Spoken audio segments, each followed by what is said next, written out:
চিংড়ি মাছ দিয়ে যত ধরনের রেসিপি তৈরি করা যায় তার মধ্যে সবথেকে প্রিয় একটা রেসিপি হচ্ছে চিংড়ি ভাপা। চিংড়ি ভাপাটা আমি একটু অন্যরকম করে করি, আশা করি আজকের রেসিপি আপনাদের অনেক ভালো লাগবে।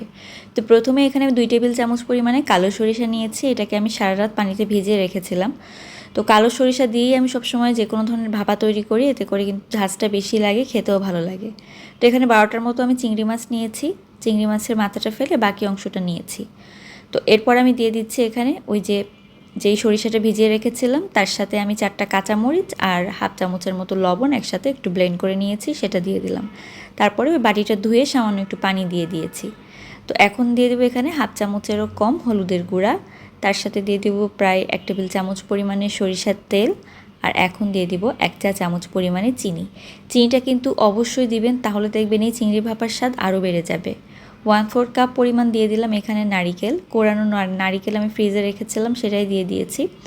তো এখন সব কিছুকে ভালোভাবে একটু মিক্স করে নিচ্ছি, আর মিক্স করা হয়ে গেলে এখানে আমি দিয়ে দিব চেরা কাঁচামরিচ। তো কাঁচামরিচটা উপর থেকে দিয়ে দিলে কিন্তু দেখতেও যেমন ভালো লাগে, তার সাথে খেতেও ভালো লাগে।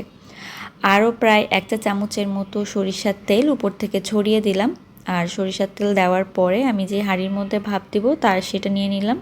তার মধ্যে পানি দিয়েছি, উপরে একটা স্ট্যান্ড বসিয়ে তার মধ্যে আমি যে বক্সটা বসিয়ে দিচ্ছি। এখন উপর থেকে ঢাকনা দিয়ে দিব, আর ঢাকনাটা তুলে এই যে 15 থেকে 20 মিনিট সময় লাগবে, আমার চিংড়ি ভাপা রেডি।